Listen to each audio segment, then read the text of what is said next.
কাটা পাহাড় এলাকায় প্রায় 8 থেকে 10 জন ছাত্রলীগের ক্যাডার আমার উপরে ঝাঁপিয়ে পড়ে এবং আমাকে প্রচণ্ড মারে।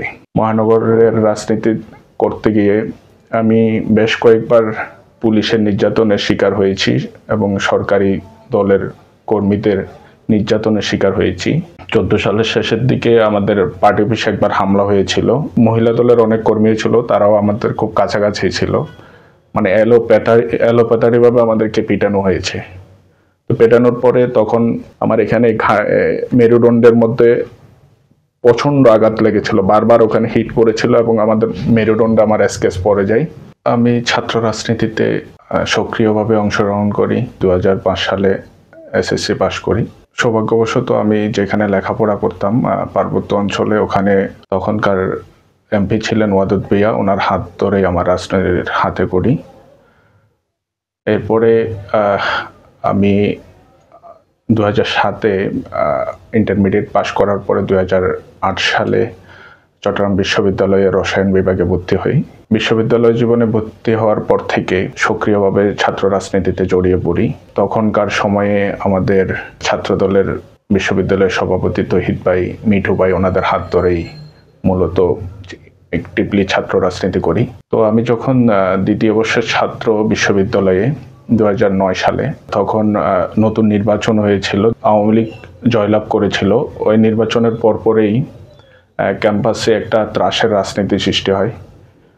ছাত্রলীগ যেভাবে ত্রাসের রাজনীতি করেছিল, 9-এ ওরা সরকার গঠন করে 2010-এর ডিসেম্বরের শেষের দিকের কোনো একটা সময়ে আমাকে ক্যাম্পাসের কাটা পাহাড় এলাকায় প্রায় 8 থেকে 10 জন ছাত্রলীগের ক্যাডার, তারা এখনও ক্যাম্পাসে ছাত্রলীগে সক্রিয় রাজনীতি করছে, অথচ আমরা বিশ্ববিদ্যালয় পার করে এসেছি সে অনেক আগে থেকে।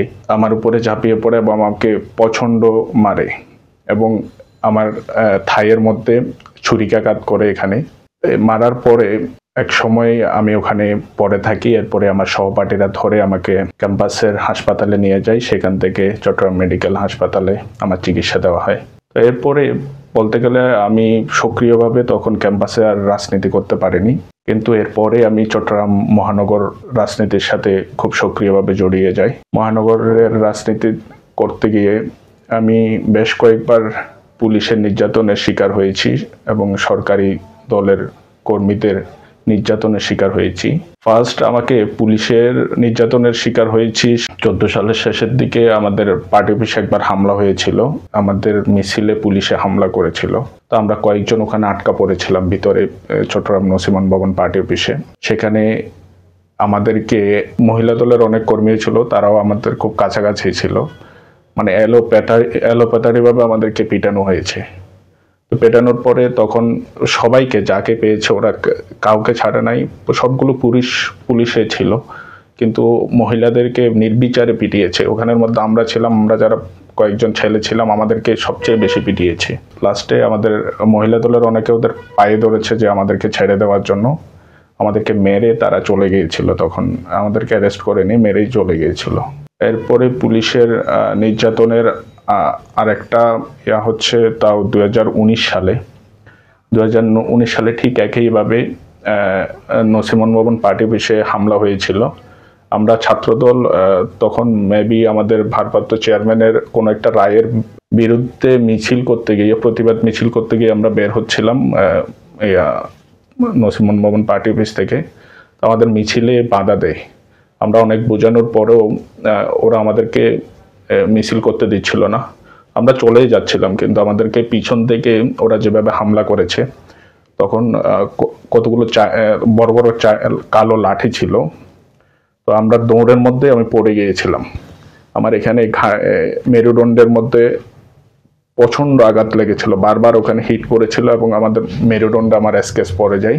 অলরেডি ওখানে আমার মেরুদণ্ডের হাড়ের মধ্যে সমস্যা হয়েছে। আমার প্রায় সময় আমাকে এই নিক কলার পরে থাকতে হয়, অথবা আমার এখানে একটা কলার থাকে মেরুদণ্ডের, ওটা পরে থাকতে হয় শুধু ওটার কারণে।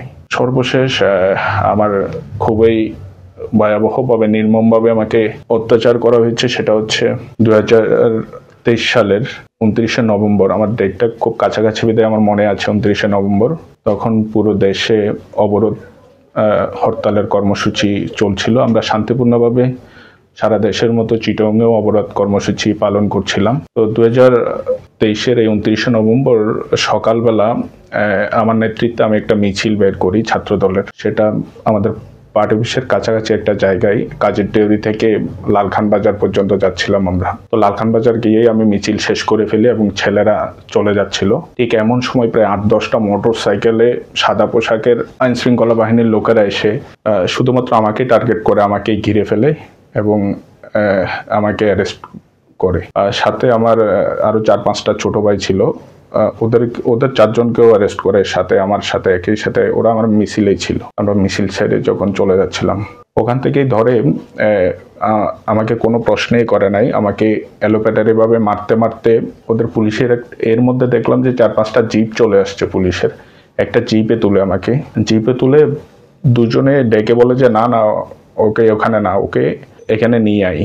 নিয়ে আমাকে একটা প্রিজন ভ্যানে তুলে নেয় এবং বাকি 4জন যারা অ্যারেস্ট হয়েছে তাদেরকে ওই পুলিশের গাড়িতে রেখে দেয়। আমাকে নিতেই ওরা আমাকে হাতে হ্যান্ডকাপ পরিয়ে দেয় এবং প্রিজন ভ্যানে তুলে। আমি মনে করছি আমাকে আলাদাভাবে কেন রাখছে এটা আমার বুঝতে পারছিলাম না। ওখানে তোলার মানে দেরি নেই, আমাকে অকথ্য ভাষায়, খুব বিশ্রী ভাষায় আমাকে গালিগালাজ করতে করতে আমাকে মানে পিটানো শুরু করে। ওদের ওখানে গাড়ির মধ্যে আপনার কতগুলো গাছের ফালা ছিল, গাছের টুকরোর মতো, লাঠি না এগুলো, এরকম চ্যাপটা, ওগুলো দিয়েই প্রথমে আমাকে আমার যত শরীরের যত মাংসল জায়গা আছে সব জায়গায়, ওদের সবার পুলিশের পোশাক ছিল। আমাকে যা প্রিজন ভ্যানে তোলার পরে যখন আমাকে মারছিল তখন সবার পুলিশের পোশাক ছিল।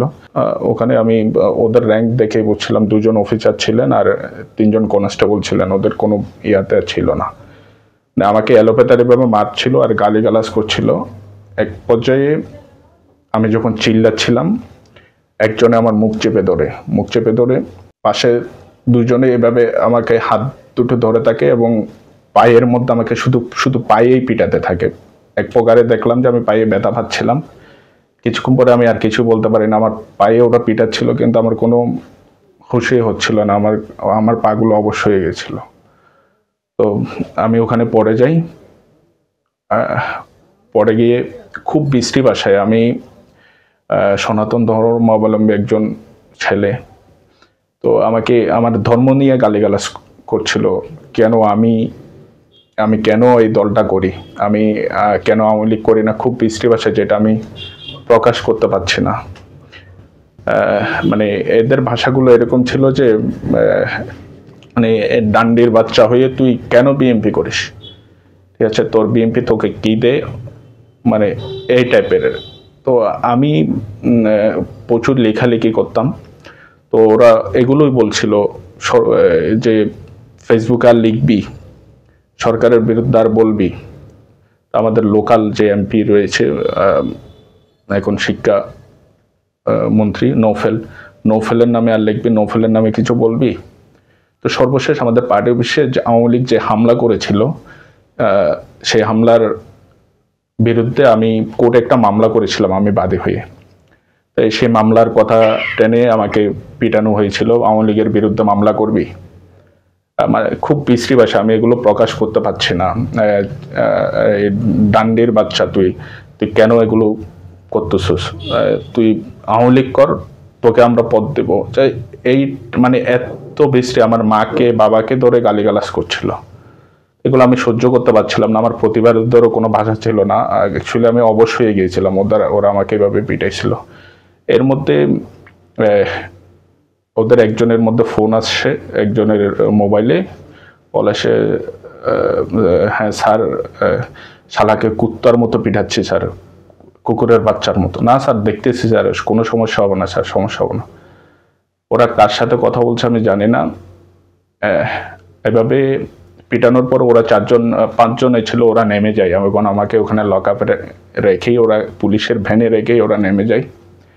এরপরে আরও 3-4জন সাদা পোশাকের উঠে আমাকে এলোপ্যাথারি আমি তখন নিচেই বসা ছিলাম, আমার দাঁড়ানোর শক্তি ছিল না। আমাকে বসা অবস্থায় পাশে এসে আমাকে চট থাপ্পড় মারতে থাকে এবং ওখানে একজন আমার গোপনাঙ্গে লাথিও মেরেছে।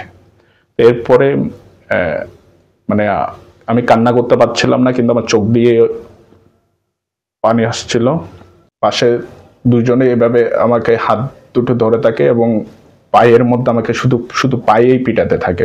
এক প্রকারে দেখলাম যে আমি পায়ে ব্যথা পাচ্ছিলাম, এই অবস্থায় পড়েছিলাম। এরপরে কিছুক্ষণ পরে প্রায় এই প্রিজন ভ্যানের ঘটনাটা প্রায় 2 থেকে 3 ঘন্টা এরকম হবে। আমি জানছি, মানে আমার ওই দিনের বর্ণনাটা আমি দিতে পারবো না, কি যে গিয়েছে আমার উপরে। আমাকে এরপরে আমি কারাগারে চলে যাই, কারাগারে পাঠিয়ে দেওয়া হয়। আমার যে মেরুদণ্ডের যে সমস্যা, আমি ফ্লোরে শুতে একদম সবচেয়ে ভয় ছিল, আমি ফ্লোরে শুতে পারবো না। তারপরে আমি ওখানে কোনো বালিশ পাবো না, আমি কিভাবে থাকবো ওয়ার্ডে। অনেক বোঝানোর পরে বলে যে রাখতে পারতেছেন, আমাদের চাকরি নিয়ে সমস্যা হবে। তো মানে এক প্রকার নিরুপায় হয়ে গিয়েছিলাম, আমারও কিছু করার ছিল না, আমাকে ওয়ার্ডে পাঠিয়ে দেওয়া হয়। এবং আমি যেই 50 দিন ওখানে ছিলাম, আমি ওয়ার্ডের ফ্লোরেই ছিলাম।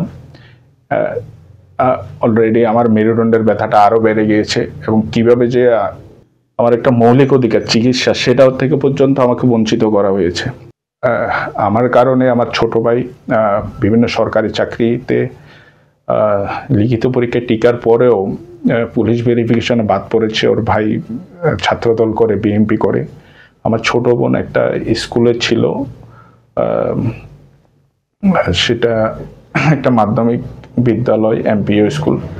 তো সে দীর্ঘদিন ধরে সেটা তার প্রাপ্য ছিল, তার চাকরিটা এমপিওকরণ করা হবে, কিন্তু আমি ছাত্রদল করে বিদায় তার চাকরিটা হয় নাই। 30 লক্ষ শহীদের বিনিময়ে একটা মানচিত্র পেয়েছি, যে যুদ্ধে শহীদ প্রেসিডেন্ট জিয়াউর রহমান বীরোত্তম নেতৃত্ব দিয়েছিলেন। বিএনপি জন্মই হয়েছে সব মুক্তিযুদ্ধ, রণাঙ্গনের মুক্তিযোদ্ধাদের দ্বারাই, যারা 9 মাস সরাসরি সম্মুখ সমরে নেতৃত্ব দিয়েছে। শুধু জিয়াউর রহমান নন, সেই সাথে অনেক বীরোত্তম রয়েছে, বীর বিক্রম রয়েছে এই দলে, এরাই জন্ম দিয়েছে। অর্থাৎ বিএনপির বাবাই হচ্ছে মুক্তিযোদ্ধারা। অবৈধ যে সরকার রয়েছে, তারা স্বাধীনতার পর থেকে আমাদের সনাতনী সম্প্রদায়দেরকে বিক্রি করে আসছে। আমাদের দাদার মুখে, দাদির মুখে থেকে, বয়োজ্যেষ্ঠদের মুখেই শুনেছে বাংলাদেশে সবচেয়ে বেশি হিন্দু নির্যাতন হয়েছিল 72 থেকে 75 সাল পর্যন্ত। এরপরে